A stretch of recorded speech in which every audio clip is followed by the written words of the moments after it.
Welcome to this episode of Horrific History and Hauntings. I'm Beth. And I'm Ramey. We're your hosts, here to talk about the stories that the history books ignore. From horrific epidemics and ghostly hauntings to the catastrophes and tragic events that have sickened humanity. Beth, what happened today in history and what are we doing? We are doing a alphabet of death. Yay, I've missed these. Yeah, we're almost done. Today in history, there was a riot. There's been a lot of riots. Yeah, it was September 13th, which is the day we're recording. It's Friday the 13th. Oh, it is, isn't it? A 4-day uprising at the maximum security Attica Correctional Facility ended violently when state police stormed the complex. By the end, 39 people had been killed. The riot began on September 9th when prisoners seized control of the overcrowded prison. Negotiations between prisoners and authorities broke down, and that's when Governor Rockefeller ordered a forceful retake of the facility. We're not giving them no money. Tell them whatever you need to get them out of there, but we're not giving them anything. On September 13th, police attacked with tear gas and gunfire, killing 29 inmates and 10 of the hostages. Many were no. Yeah. Oh, it gets worse. Many were shot in the initial assault, as well as some after the surrendering. You mean the hostages? I hope it wasn't the hostages that got shot afterwards. You should not have gotten caught. But, yeah. Authorities initially blamed the inmates for the hostages' deaths. Uh-oh. But autopsies revealed that they were killed by police gunfire. This attempted cover-up fueled public outrage and led to investigations. Well, you don't say. As it should. Let's wonder there weren't more riots. The Attica riot remains the deadliest in U.S. history, with a total of 43 deaths. When did it happen? 1971. Oh, that wasn't too long ago. No, it wasn't. 70. Oh, it's been a while. 50 years. Oh, okay, so maybe a little, but not. I forget how the 2020s work. In the aftermath, police subjected inmates to brutal retaliations and denied them medical care. You made me shoot someone. A whole 43 people. It took 26 years for the state to settle a lawsuit filed by the inmates to compensate them for their suffering. Yeah. What about the people hostages? that got shot? Wow. What did they get? Oh, man. I hope maybe they got paid under the table. Sometimes things like that happen if they're lucky. S is 4. Huh? We're at the alphabet of death now. Suffocation. Okay. Suicide. Yeah, that's one. I don't think that's in here. I hope not. For a book about death, they really like to tiptoe around the worst of it. First up is scuba diving. Oh, we covered that already. Yes, but that was... It wasn't about this. I believe a horrific hydras episode. It better have been. The primary cause of death among seasoned scuba divers is embolism. This is a condition where air bubbles resulting from lung tears caused by the ocean pressure obstruct arteries. It ain't the bends, is it? But partially. Coming back up to the surface too quickly can cause a serious condition called decompression sickness. That's the bends. That's the bends. This is due to the drastic pressure change underwater, which is doubled the normal atmospheric pressure at just 22 feet below sea level. Under normal circumstances, the nitrogen present in the air we breathe dissolves harmlessly in our bloodstream. However, the increased pressure experienced underwater disrupts this balance. The excess pressure forces nitrogen to form tiny bubbles, which can block small blood vessels and stop blood from flowing properly. And the example the book used was, this is similar to what happens when you shake a can of soda. There's one of the big bridges in New York. I can't even remember what it was called. That became a serious issue for the people trying to build the foundation for that. Well, I have one about a bridge. Scuba gear introduces even more nitrogen into the blood, significantly... So you're just making it worse. Yes, increasing the risk of decompression sickness. If divers ascend too rapidly, the excess nitrogen forms bubbles in their bloodstream. This potentially causes fatal brain damage and heart attacks. This doesn't sound like a particularly healthy hobby. No. Every time we talk about it, of course, we only hear the worst of it because of the podcast. But yeah. If you're a scuba diver, by all means, keep it up. But I just don't think it's for me. No, not for me. Immediate treatment in a decompression chamber is crucial in such cases. The chamber gradually reduces the pressure around the diver's body, allowing the nitrogen bubbles to dissolve back into the blood safely. This prevents further complications. In 1874, James Buchanan Eads, the mastermind behind the Eads Bridge in St. Louis. St. Louis, Missouri? Well, it's over the Mississippi. Okay. I know that much. He pioneered the decompression chamber. His bridge construction needed supports to be built 100 feet deep in the Mississippi River, and at this depth, the water pressure was incredibly high. making it impossible for workers to operate safely without special equipment. So Eads came up with the idea of using airtight boxes with removable floors. These boxes were filled with compressed air. The workers inside these chambers dug at the bottom of the river using hand tools. However, the extreme pressure forced nitrogen from their blood and forming those bubbles, and coming up to the surface too quickly from these depths caused the workers to experience intense cramps and sharp chest pains. Sadly, 14 workers perished before they figured that out, but through a lot of experimentation, On the workers. yeah. Well, yeah, on the workers. They, through a lot of experimentation, how to come up to the surface safely and slowly to avoid sickness and death, they eventually figured it out. That's a job I would not want. What the hell? Must have got too hot and the power went out. We can keep recording. Oh. I have a candle. Oh, okay. Each year, around 33 individuals lose their lives to compression sickness. Well, that's unfortunate. I can't believe there's still that many. I wonder if they're unexperienced. Probably. I really don't know. We're recording this in the dark. The power just went out. In the closet in the dark. It's a good thing I have the portable recorder that I always use for this anyway. Yeah. Serial killers is up next. It's Friday the 13th, by the way. Since Jack the Ripper terrorized the streets of London, there have been at least 400 recorded instances of serial killers. And that's just what we know about. And obviously, this book is older, so that may be higher. Yeah, we have a link to the book in the description. Dr. Eric Hickey, a leading criminologist, says You that... didn't even giggle. Yeah, I got the giggle out when I was taking the notes. He says that they're usually white males who claim their first victim at around the age of 28. 88% are male, 85% are Caucasian. And they are usually underachievers with troubled childhoods. Take that, serial killers. To earn the title serial killer, it's not enough to just commit murder. They first need to commit 3 separate murders.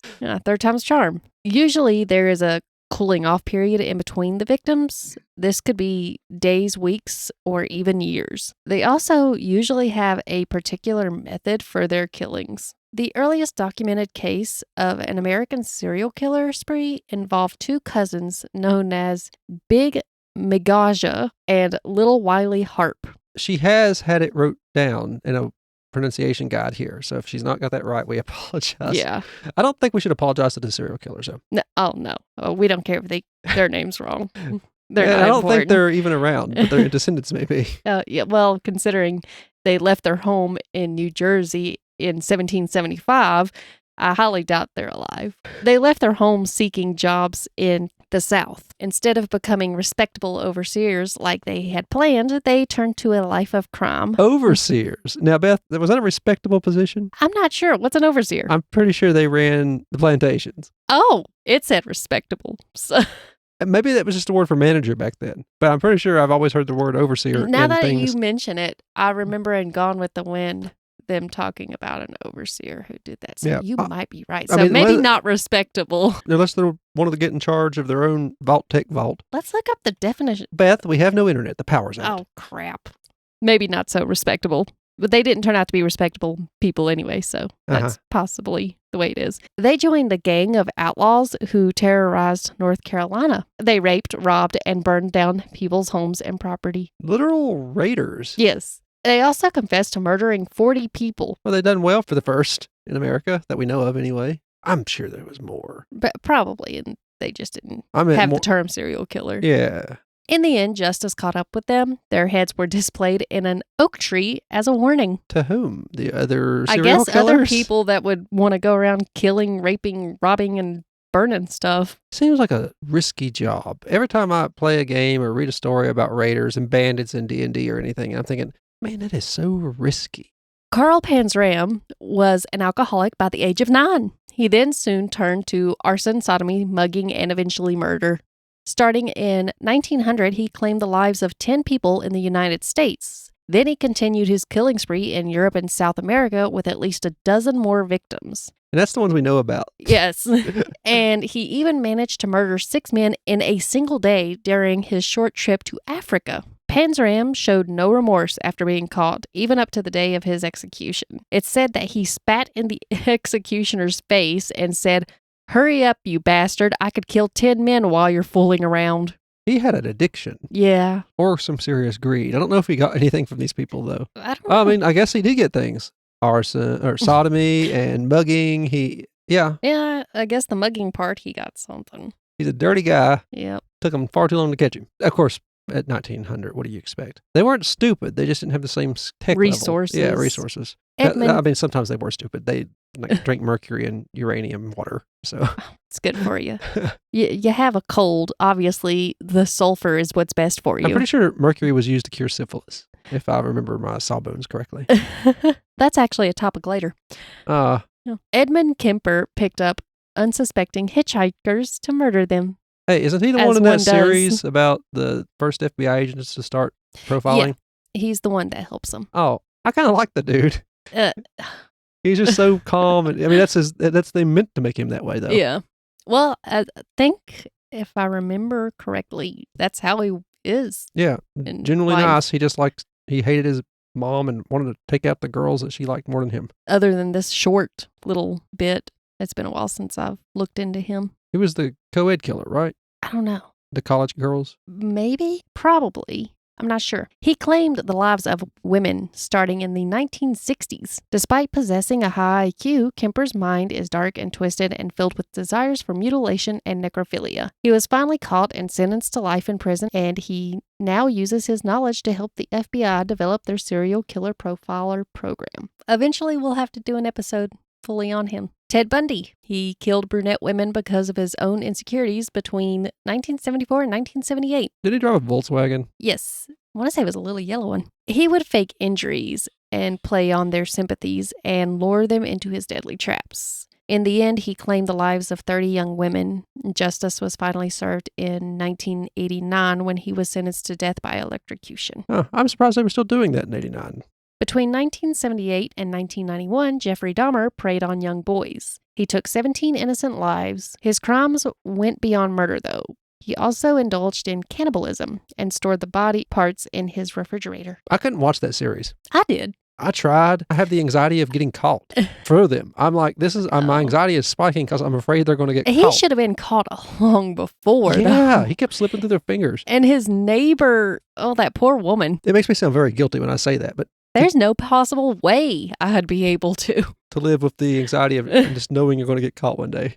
Or somebody's going to fight back enough to hurt you. It's just awful. How do they live? I don't know. In 1992, while awaiting execution, Dahmer met his gruesome end when he was killed by a fellow inmate. He was found with a sharpened broomstick lodged in his eye. Richard Ramirez, this is the one the townsfolk in L.A. beat him up. Yeah. He told the cops, "Thank God you're here. I think they were going to kill me." Yeah. And he was a Satan worshiper, as he said, and he said that the infamous Night Stalker terrorized California in the 1980s. I find his case to be so interesting because he didn't plan anything. He did not care who was in those houses that he broke into. Yep. He was off the wall. I don't even know how he managed to get away with this with no planning whatsoever. He broke into random homes, forced his victims to profess their love for Satan, and then brutally murdered them. He took the lives of 13 innocent people and showed no remorse for his crimes. He was eventually caught and sentenced to death 19 times over. Even while awaiting execution, he continued to profit from his fame of murder by selling autographs online. He died in prison in 2013 due to liver failure. He had a lot of women after him sexually. So did If you look into his case, they talk about how his victims explained that he had very bad breath. He did not smell good. How many women would be in prison after him, though? So it's all just pen pal thing. Yeah. I'm sure. What was his name? The other murder dude. People loved him. He died. Charles Manson? Yeah, he died not too long ago. Yeah, he had all kinds of women after him, too. And poor old Kemper don't get nobody from what I hear about. And he seemed like a nice dude other than the murders. Yes. Lovely. Well, lovely at least he wasn't individual. at least he came across as nice, unlike the other one. The other two were psychos. And this guy is psycho, but at least he doesn't seem that way outwardly half the time. Yeah. Now we're going to talk about sexually transmitted diseases. The ancient Egyptians fashioned condoms from animal hides as early as 2600 BC. Then we fast forward into the 16th century, where Dr. Fallopius tested his invention of a linen penis sheath on over 1,000 men. Wow. I hope it ain't the same one. And you know it was. In the 1840s, rubber came out. Suddenly, condoms were available in all shapes and sizes. When did the sheep intestine thing start? My guess is it probably was the Egyptian, around somewhere in between that time. Okay. I guess. We can't find it, so it don't matter. No. Maybe it's still used now as an I alternative. was thinking, is that when you're allergic to latex? Is Yeah. that the alternative? It might very well be. I don't remember. What kind of preservative did they put on that? Ew. They were even advertised in the New York Times, but that didn't last because in 1873, the Comstock law clamped down on birth control and condoms were banished. That sounds kind of familiar, doesn't it? Oh, we're screwed. The U.S. Postal Service was told to take away any condoms that were being sold and shipped through the mail as well. Just Imagine being the postal. They're just stealing people's mail now. That's a felony. Yeah. Before the 1930s, condoms were like wearing a tire on your manhood. What? They were thick and smelled like tire, and they were not lubricated, which does not sound to me like it would have been a very pleasant experience for anyone involved. I'd say that's why STDs still spread like wildfire. The 1930s is when the thinner, more flexible latex was developed. In the 50s, condom use peaked. That was until the birth control pill came along. Yeah, everybody got home from the war, was partying, and you got swingers and all that good stuff. And then in the 80s, with the AIDS epidemic, condoms made a comeback. Right now, it seems like the only one you can get easily in a lot of states. Syphilis is titled as the deadliest sexually transmitted disease in history. It has killed more than any other over the last 5,000 years. The spiral-shaped bacteria spreads through sexual contact and can sneak in through the mucous membranes. It is also good at disguising itself by mimicking the symptoms of many other illnesses to the point where many people don't even realize that they've been infected. It causes dementia. Syphilis was named after a shepherd in a Latin poem who lost his mind in the final stages of the infection. That's a pretty bad thing to be named after. He'll always be remembered. Oh. What else did he have to hope for that? Now, I apologize if I don't pronounce this right. I did look it up and I have it in the little parentheses for pronunciation, so I'm going to do my best. King Manga of Siam had 9,000 wives. No comment. I don't know what to say about that. 9,000 wives. If I say, congratulations, I'm a pig, and if I say, oh no, maybe they all loved him. I don't know. That's actually kind of sad. And this is just one of those little random facts that was in the book, and I thought it was funny, so I decided to add it I was here. wondering. Oh, yeah. He did have syphilis. Oh, you don't say. But most of the time, I wouldn't have added this. Here's your 9,000 But wives. I thought it was funny. May the odds be forever in your favor. He was known as the greatest lover in the 1860s. His final confession before syphilis claimed his life was, "I only really loved the first 700. Oh, dear. Those poor random other women. I feel like they probably didn't give a shit. At least some of them. Some of them never seen him once in their life. You couldn't fit them all in one building. Back in the 1700s and 1800s, they had some interesting names for sexually transmitted diseases to put on death certificates. They called them Cupid's disease, Cupid's itch, French pox. That seems a little prejudice. The Taylor Swift song Bad Blood puts a whole new meaning to that. Venus's curse. Oh, the goddess of love. In the 1880s, there was this crazy idea that having sex with a virgin could cure syphilis. I'm pretty sure it just spread it. Yeah, those poor little virgin girls that ended up with syphilis after their first time having sex because of those stupid boys. You know, they weren't boys doing it. They were old, nasty, crusty men with syphilis. Well, yeah, probably. If you got syphilis in that era, you were basically shunned out of the breeding pool. I hope so. That's what I was thinking when I read it. I was like, good. I hate to say it, but there's no cure. And that's the only good you can do for society after that, even if it ain't your fault. It's just, don't spread it, please. Yeah. It's killing people. People thought you were weak and deserved to be wiped out of the gene pool. Before penicillin came along, syphilis was a death sentence for 15,000 people every year. Even more ended up in asylums because the disease caused dementia. By the 1920s, 300,000 patients filled insane asylums across the U.S. Around 45% of them suffered from dementia caused by STDs. Huh. Syphilis destroys the brain and has been linked to brutal crimes. Even many of the Jack the Ripper suspects had syphilis. Among them was Prince Albert Victor, Queen Victoria's grandson. He was believed by many to have committed several gruesome murders in London during his fits of syphilis-induced madness. In 2004, syphilis made a shocking comeback with 32,000 new cases reported in the United States. That was a huge jump from the previous decades. Chlamydia infects about 3 million people every year. It causes urethra infections, kidney problems, swollen, painful testicles, and for women it can be deadly and lead to ectopic pregnancies. In 2004, the AIDS epidemic claimed 18,017 lives in the United States alone. This included 17,934 adults and adolescents and 83 children under the age of 13. In the years 2000 to 2004, 943 deaths were the result of syphilis. The spread of chlamydia left a lasting impact on women's health, causing infertility in 100,000 women and resulting in 716 deaths. Sleepwalking's up. Sleepwalkers are a danger to themselves. They will attempt to do normal things such as cooking and cleaning,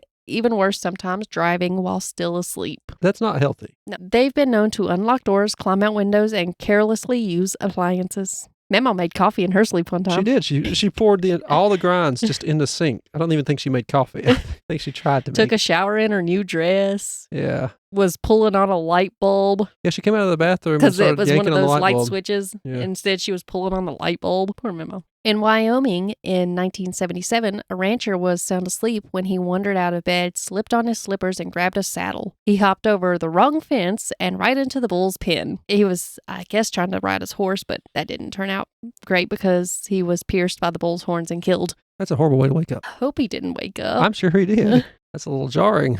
In 1982, a college kid stripped down in his sleep and climbed into an industrial dryer, leading to his death. He was found tumbling in the dryer, which I don't know how. Was there no safety features at the time? No, Beth, it was the 80s. How did he get inside the dryer and then press start? It was the 80s. They didn't have anything on them. I don't remember the 80s. I wasn't around, but I hear it was a very dangerous time. I don't know. I just don't understand how he was able to start the machine. It's an industrial one, too. In Cincinnati, a 64-year-old grandma was caught sleepwalking during a thunderstorm. As one does, she was outside vacuuming the lawn when her life was suddenly ended by a strike of lightning. Maybe the neighbors were just arguing that she had to go out and have a reason to be out there. In 1986, a Rhode Island woman was discovered dead due to night eating syndrome. Despite sticking to a strict diet, during the day, she mysteriously gained 200 pounds in just 3 months. Her husband discovered her one morning when he found her lifeless at the kitchen table surrounded by all the empty food containers. Looks like in her sleep she'd just get sick before it got that bad. Maybe her diet was so strict that she was starving and in her sleep she was eating. I don't know. Now we're going to talk about spontaneous combustion. In a bizarre incident in January 1979, a Nashville University professor was strolling home when he felt a sudden burning pain in his leg. When he glanced down, he was met with the sight of flames erupting from his kneecap. He confided in a colleague who dismissed it as stress-induced hallucination. I was ablaze. However, later, while grading papers, the professor reportedly burst into flames, leaving nothing but ash behind. Is this true? I don't know. I have trouble believing this. I've heard cases of it all the time. You hear it. It's any true crime, or not any true crime, but any something like NCIS or something like that. There's always some episode of something like this happening. I don't know. I just have some trouble believing this one. But it was in the book, so I decided to put it. And who's to say? Maybe it is true. And I don't know. It's just very hard to explain. So I guess that's why I feel the way I do. Some believe that extreme stress could cause a human to spontaneously combust. I would be burnt to death. I was going to say, if that's the case, I feel like we would all be nothing but ash now. What about the people waiting to hop off the boats in Normandy? I'm sure they would have all burnt quickly. Yeah. I don't know. I don't feel like it's stress because I've been very stressed in my life at times. And I've never caught on fire. In 1951, Mary Reeser of St. Petersburg, Florida, seemingly burst into flames in her apartment. All that remained was her leg with the slipper still on her foot. The chair she had been sitting in was charred, yet the rest of the room remained untouched. That was lucky. All the asbestos and everything. As is the case with all spontaneous human combustion deaths, the floor around her was coated in a disgusting smelling gooey yellow liquid. special kind of stomach acid The is what I was napalm- thinking. The napalm the neighbor kids threw on her? I don't know. In most cases, family members and other parts of the house hear no screams or pleas for help. The first sign that something is wrong is often a foul smell that lingers in the air after it's too late. The majority of these cases are about 80% female victims. In 1976, a New Jersey building contractor was cruising past one of his sites, waving to his crew, when he suddenly erupted in flames. They must have been doing a terrible job to stress about that much. It's not level. Poof. Initially, it was suspected to be a mob hit, but things didn't add up. His body was scorched way worse than a typical fire victim's. In spontaneous human combustion, the torso gets incinerated, bones turn to ash. But for some reason, hands and feet are usually spared. It seems like it's a fat thing. Yeah, that sounds about right. This guy's suit was perfectly fine, as if it hadn't been touched by the fire as well. So that's strange. I wonder if they say it's like some Soviet assassination. When was the first case we talked about? 1970s? It could have been Soviet done. It seems to be a more recent thing. I don't think I've heard about it happening in like ye olden times. Yeah. Something's changed. The exact number of deaths attributed to spontaneous human combustion is difficult to determine, but it's estimated that there have been around 215 possible deaths related to it. Huh. I'd like to see when it started, when we started noticing it. That might have an idea what's going on. Yeah. I can't help but think of stomach acid. If it is a true thing and people aren't just pretending like they're not going around burning these people, I don't know. I would be pretending if I set someone on fire too. I was like, I didn't do that. I don't know who you're talking about. How'd that happen? I tried not to burn people, but if I went out of my way to do it, I guess I would probably lie about it. Not many people coming forward to say they'd done that. T is for? Tuberculosis. Okay. And I will go with... Terminators. Yeah, Terminators. It's becoming real. Tequila. That's alcohol poisoning, but okay. Yeah, well, okay. Yeah. Teslas. I don't know how many people's died in a Tesla. Titanic. A lot of people died there. There we go. But we're going to talk about toothpicks. My aunt always warned me about these. Yeah. She said, and I worked at the hospital, you wouldn't believe how many people came in if they were lucky enough to make it to us before they died. Yeah, that's pretty much the only reason I didn't have many good tea options, and this one's very short. So that's the only reason I put this in here is because of the warnings we kept getting about toothpicks when we were children. Yeah. In 1941, American writer Sherwood Anderson was enjoying a cocktail party when he accidentally swallowed a toothpick. Whether he was too tipsy to notice or simply kept it to himself is unknown, but a week later, while on an ocean liner, he died from an inflammation of the stomach that was caused by the toothpick. Are they made of bamboo most of the time? I swear they're made of bamboo. Well, you have the plastic ones too. I never use those. I have used them, but I don't prefer them. Yeah. I got a nice little one that Mama got me. A toothpick? Yeah. Since 1900, 17,903 deaths have been caused by toothpicks. Our aunt was right. Yeah. And tornadoes is up. Oh, well, now we covered this in another episode. 2 other episodes. Tornadoes carve narrow paths of destruction that resemble the aftermath of a nuclear bomb. Houses are torn apart, farm animals and human remains are scattered around like debris. They are the debris. Yeah, they are the debris. An example of this destructive power happened during the super outbreak of April 3rd, 1974. See other episode. Yeah. For even more detail, just go to our tornadoes episode. This storm system raged for 16 hours, spawning 148 tornadoes across 13 states. 5,000 people were injured during this outbreak, and 315 lives were lost. Another terrifying tornado outbreak, the Tri-State tornado of March 18, 1925, caused a death toll of 1,442. It lasted about 3.5 hours while traveling through Kentucky, Tennessee, and Alabama. The Tuscaloosa tornado outbreak on March 21st, 1932 was another devastating event, with 10 tornadoes tearing through the area and claiming 330 lives. Palm Sunday, April 11th, 1965, saw a massive outbreak of 50 tornadoes in the Great Lakes region, and that resulted in the loss of 256 lives. Around 800 tornadoes are reported each year, taking the lives of around 150 people. I feel like I've heard all this before. Yeah, you have. But like I said, there wasn't very many good tea options in this book. So that's what you get. Toothpicks and tornadoes. Watch out for those. Syphilis. And syphilis and chlamydia and sleepwalking. Serial killers. Scuba diving. Yeah. I can avoid that one. Yeah. Unless we get all water-worldy. That might be a possibility. Well, that was a fun episode. I love these episodes. It's kind of like the myths around America ones. Those are fun. You learn a little something new every time. Yeah. Appreciate it. If you like what you heard here, we're part of the Gruesome Gaming Group Podcast Network. We have 2 other podcasts. We have Brother Knows Quest, a podcast where I tell Beth here about tabletop role-playing games, a different one each week. And we have Leveling Duo. That's kind of a sporadic one that comes out whenever we play a new video game we really like. It'd be me or me and my sister, or me and my friend Dakota. It's always me, but usually somebody else. But since we don't play brand new great video games every week, we don't come out with them every week. And if you want to find any of those, you just look them up in your podcast app or on Google or on YouTube, or you can use the link tree in the description. It will take you to all of our socials. The first link in the link tree is actually our website for Gruesome Gaming Group. It has all of our podcasts and ways to subscribe or sample them. Other than that, the socials, you have 2 TikToks, one for Horrific History and one for Gruesome Gaming Group. Either one you want to use is fine. We tend to share back and forth the same content. Feel free to message us on those if you want, or Threads or X, any other ones you want to subscribe to and say hi or just like and follow for updates. If you want to reach out, you can do it that way, or use the emails that's not in the link tree, but they're below the link tree. One's for Gruesome Gaming Group and one's for Horrific History. You can email either one and we'll both see it. Give us ideas. We like to see what you have in mind to cover, different things, anything you like. Even if it's a personal story, just let us know if we can use your name or not. Keep leaving reviews. We appreciate it. Pocket Cast now lets you leave starred reviews. Even if they're not good reviews, we like to hear feedback. There's a link below all those that will let you leave a tip. It uses Stripe, so it's pretty secure. You won't have to worry about that. We appreciate it. Thank you for listening. I've been Ramey. And I'm Beth. This has been HH&H. Bye-bye.